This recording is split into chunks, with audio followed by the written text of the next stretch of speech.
and above, but not up to 16 hours. I think I happen to fall into that category, and I'll tell you why I think so. Yesterday, I bought electricity, and I bought about over 300, and I bought about 327 units, and it came to about 20,000 plus, and the unit price is about 51 naira plus. Now, then you have, beyond that category, you have those who are in band D and band E. Now, if you look at, I have made specific reference to that band C using myself as an example, because if you look at the statement that was purportedly issued initially by the DISCOs, two DISCOs precisely, Ikeja DISCO and Abuja Electricity Distribution Company and Abuja DISCO, they said tariff is likely to increase. Tariff for those between band A and band C is likely to be adjusted, and it may fall between 100 naira per unit to 300 naira per unit. So in terms of increase, that is about the bracket where you are expecting that increase from. Usually, and tradition, unless they are going to depart from tradition, you don't see too much adjustment in those who are within the band E bracket. Usually, they still, for some time, while I was still in the power sector, as an employee of one of the DISCOs, precisely Abuja DISCO, those in the band E were still paying what it was pre-privatization, which was 4 naira. Right. And they are expected to be our grandmothers in the village, those who don't use more than maybe a television, a radio, something to charge. You don't really, you don't depend 100%. So for those ones, it's understandable. Then those who are in band D, because of the hour of supply that is available, the idea is that nobody should have less than 8 hours of power supply. Ultimately, that's the idea. That that's about 1/3 for the entire day. For the entire day, if I get the mathematics right, that's about 1/3 part of the day that if you can get electricity, at least for now, we should be able to get to the point where we can say both village and urban center and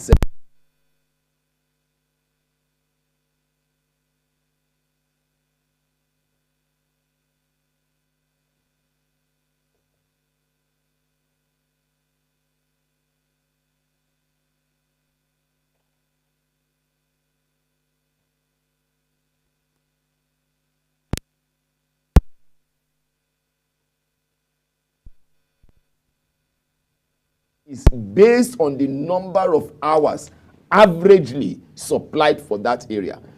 For those who are in unestimated billing platform, usually what they do is to look at what is the average billing for area X and use it to extrapolate and say, okay, you are likely to be consuming this amount of energy.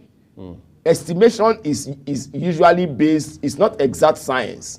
It's usually a case of probability. You may be consuming, but you may consume more than that. You may also not consume as much as that. This is where the issue of metering comes in. That is why all customers, because metering brings about exactness of consumption. It brings about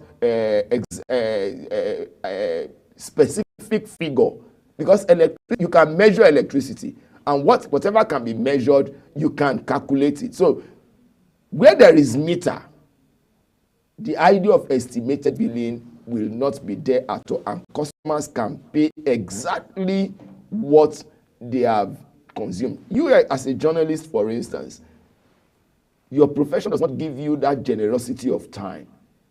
The same thing with a medical doctor, except maybe if he's on off duty. As a journalist, you leave your house early, you close late, you get home maybe towards the dying period of the day, you struggle to take your dinner and you hit the bed. Unfortunately, if you are living alone, so how many hours do you really use the electricity? But if you are on estimated billing, it doesn't really concern the DISCO. They give you they presume that you would have consumed this amount of energy within the month, and they slam you with that bill. But if you have a meter, of course, all of those ones are eliminated. You pay as you go. I'm happy you mentioned privatization in your narrative just a while ago. Like I mentioned at the top of the show, I talked about evolution that has happened within the power sector in the last couple of years. But then there are those who still say, I mean, some of those experts in the field of power, that we got off the wrong foot. We got off on the wrong foot when we privatized. What has been your assessment about the privatization process up to this point? I agree completely that we got off the wrong foot, and I will tell you, and I will support that from two perspectives. One, from the perspective of the fact that those who bought were not core power sector people. Admittedly, in business, you can buy a business and bring in the experts. But it's also very, very important for you to be sure of what your intentions are. The privatization of the power sector was sequel to the privatization of the telcos. Now, those who came into the power sector didn't believe that government was serious with the privatization of the telcos. So they saw themselves as those who lost out in the telcos, which is a different ball game entirely. With telecommunication, for instance, you can't cheat them. It's extremely difficult, if not impossible. I'm sure, Uyi, you probably may have heard of this situation that I'm going to talk about, where at the beginning of the privatization of the telcos, some Nigerians, about 2-3 Nigerians, will hold a recharge card, and the three of them will attempt to load it at the once. same time. Do you get what I'm saying? Only one person could get it. In an attempt to beat the system. That was not possible. So, but with electricity, one line can service 100 people, and none of them will be paying to the service provider, which is a major challenge for the power sector. That's energy theft, isn't it? God bless you. Energy theft, either through direct hanging or bypass of the meter, or even you have a meter. Now, there can be two types of bypass: completely removing all your load from the meter, but you just decorate the place with a meter, or you take your heavy load appliances off the meter, and then those ones are not seen. Those ones are not seen by the meter. Okay, so in terms of those who came to buy, we are not sure that we had the qualitative, that qualitative aspect of it was fully satisfied. So we were more concerned about Naira and Kobo? Exactly.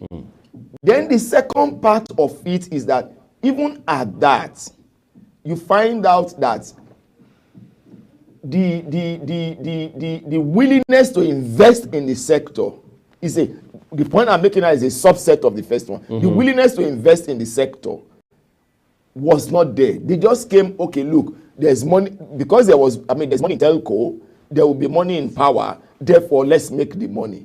Otherwise, you will ask yourself, why is it that 10 years down the road, the factors that drove privatization are still existing? One, the government said it does not have the funds to sustain that sector, or to pursue the improvement of that sector. Yet the same government has spent over 6 trillion in 10 years. Government said one of the reasons why we are going to sell is because we want efficiency. We want productivity. As we speak today, can Nigerians say that they have a power sector that they can boast of? Number 3, government said when we privatize, these privatized entities should be able to make enough money and pay and share profits with government, because government still has 40% of the shareholding. Has any of them paid profit? Particularly the downstream, the discos. Transmission is still owned 100% by government, but with the new act, we're seeing a gradual dismembering of the transmission company of Nigeria, so that ultimately it also goes into the market for privatization. So what am I trying to say? I agree absolutely that we took the wrong foot. Another reason why I agree that we took the wrong foot is because we should have done this thing in piecemeal. We did everything in one fell swoop. I mean, who does that? Take, for instance, the disco aspect of it. There are conversations around the fact that they are too large. So we need to break them down again. We need to break them down. Take Abuja, for instance. The areas on, there is no disco that has less than 3 states, except Ikeja and Eko, which is one state that has 2 discos. No other part of this country has more than 1 disco and has less than 3 states. Take Abuja, for instance. It services the Federal Capital Territory, which for all intent and purposes is regarded as a state. Right. It services Niger State, which is a landmass bigger than the entire Southeast. It services Nasarawa, our next door neighbor here, and then it also services Kogi State. Take Ibadan, for instance, Ibadan Electricity Distribution Company. It services Oyo State, services Ogun State, services Kwara State, and I think services which other state? A sister state around the place. Take I think Osun. Okay. Take Benin Electricity Distribution Company, for instance. It does for Delta. It does for Edo, where it is located. I mean, where the headquarters is located or the head office is located. It does for Ekiti, and it does for Ondo State. I mean, those are fairly large areas. There are some parts of Ondo, I mean, of BEDC network today that has not seen electricity for over 2 years. I mean, Okitipupa, those riverine areas, they have not seen electricity. I know of a place within the network of IBEDC that has not seen electricity for over 2 years. Over 2 years, and they are not in a hurry to correct that error. They are not enthusiastic about it. They will just tell you that, look, this is kobo customer. I don't care if you don't have electricity. As it stands today, Yes. I just want to ask you, is there any possibility we can replicate the telco's model in the way we run the power system? Now, it will depend on what the telco, the model for the telcos is. In terms of efficiency? And the billing. Efficiency looks like a value-laden word, but of course we can feel it. Right. I mean, we can feel it. I mean, there are days when we try to use a particular service provider and you want to do WhatsApp, Internet downtime, all of those things. But there are also days you know that, yes, they are. So while it is a value-laden word, we can also feel it. So if that is the angle from which you are coming, I think we can run that model. And indeed, that is the model we should run. For crying out loud, without electricity, everything that the Bola Ahmed Tinubu is trying to do, I'm afraid, may not come true as much as he would have wanted it. Because, look, off camera I told you, I said I'm particularly concerned about 4 sectors in this country. I'm concerned about the judiciary, I'm concerned about our security system or our legal system, the security system. I'm concerned about education. I'm concerned about the power sector. Let the power sector work. Let our legal system work. So that when somebody is in defiance of the law, you can severely punish. Today we are paying several taxes. Subsidy, yet Yuguda, the former governor of a state in this country, came out to say, my friend told me that we are tired of making money. Who has arrested that friend? Where is that friend to come and answer to how he made money in this country? He also said on that program, and I'm quoting him, that there were lines that were not in existence, but they were used to collect subsidy. There are human beings who collected that subsidy. The money was paid into a particular bank account, so they can be traced. Let them come and account. Nobody is asking them to come and account for it. Yet you and I, who know next to nothing about how the funds of this country was siphoned, we are paying dearly for it, including the latest tax, proof of ownership, which is supposed to be done once in the lifetime of the vehicle. They now say that for the lifetime of the vehicle. So every year, if you're going to use the vehicle for 4, 5, 6, 10 years, I'm not aware of, I know that there are very few Nigerians that will not use a vehicle for 10 years, given the current situation. Right. Now you say that I have to pay one. What is the guarantee that by next year it will not? Because by the time the government sees that this is a veritable source of income, they will increase it. They will increase it. Before you know what is happening, maybe by the time we finish 4 years of this administration, or 8 years as the case may be, we would have been paying up to 10,000 for proof of ownership alone. I want to ask you something quickly. We keep hearing things like cabal in the power sector, like you have in O&G, that's oil and gas, in other critical sectors, and so on and so forth. How does that even impact the narrative around the poor state of power in this country? Plus, there had been several times when the discos themselves came out to say they were cash-strapped. Help us make sense of those. It's impossible to say that there won't be cabals. In a country where there are no laws, or where the laws are more in breach or in defiance, you can't remove the issue of cabals.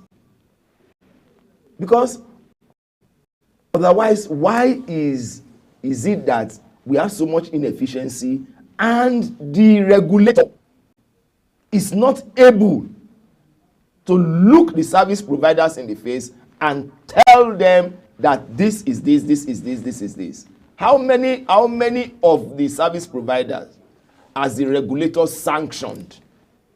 It was only recently that they told Kaduna that we will take your license. Has the license been taken? No. When even the same Kaduna also and one other disco were disconnected, the minister ordered the market operator to reconnect them. That's a pure example. What do cabals do? It is an unlawful, they engage in unlawful interference of the legal process. That is a clear example of an unlawful interference in the legal process. If you can disconnect UYI, if you can disconnect Bode, why can't you disconnect an entire disco from the grid? If they are owing the market, if they have become an impediment to the will or progress of the market. But we have an indolent, almost non-existent regulator that has not been able to. There is a general agreement in the market today that the regulator is, if you want to be generous by saying indolent, otherwise they say it's not existent. So the cabal, I agree, is there, and it is affecting the efficiency so much so that today we are not anywhere near where we ought to be in terms of the power sector. That one we can say very clearly. Just in 1 minute before we leave, we've seen several, if you like, attempts to want to better the fortunes of the power sector. We're seeing some sort of, if you like, I don't want to say agreement interaction between the Nigerian authorities and some company CMS in Germany, for instance, which even Chimamanda Adichie had brought up right in front of the immediate past Chancellor of Germany, Angela Merkel. Why is it rocket science to get power up and running in this country in 1 minute? Now, I hope I can do that in 1 minute. There is a very popular person in the power sector that propounded a theory. They are from two perspectives. One, the dead horse theory, which is not original to her. She has given credit to the source of that theory. But there is one that is original to her, which is very, very funny. And she has said the equation in the power sector is PI. We say whenever PI is greater than NI. What is PI? PI is personal or private interest, and NI is national interest. Whenever PI is greater than NI, there will always be inefficiency. That's exactly what we are seeing today. The reason why electricity is rocket science in this country is because PI is greater than NI. Personal interest. That is what is driving so many things in this, especially in the power sector. Too much personal interest. Personal interest is what drove those that eventually won the bid to invest in the power sector. Otherwise, what are banks doing in the power sector? Other than to fund, but you know as much as I do today that some time ago, maybe sometime last year or 2 years ago, UBA came into AEDC over the issue of acquisition fund. Fidelity Bank came into BEDC over the issue of acquisition fund. Kaduna the same thing, Kano the same thing, Port Harcourt, Ibadan Electricity, about 6 of them. Incidentally, but this issue is even more complicated than we realize. But then again, it's basis for us to want to bring you here as quickly as possible as this issue of proposed tariff hike continues to unfold right in our faces. I want to say a very special thank you to you for making our time to join us this morning. I've been speaking with Bode Fadikpe. He's a lawyer and an expert in power-related issues. This is what we're living with everyone. Thank you for being a part of our breakfast show here, Global Morning. I do hope you enjoy the rest of your day. Welcome to Global Morning here on. Welcome to the AM News. The death toll from flooding. Most time our politicians just bring in policies to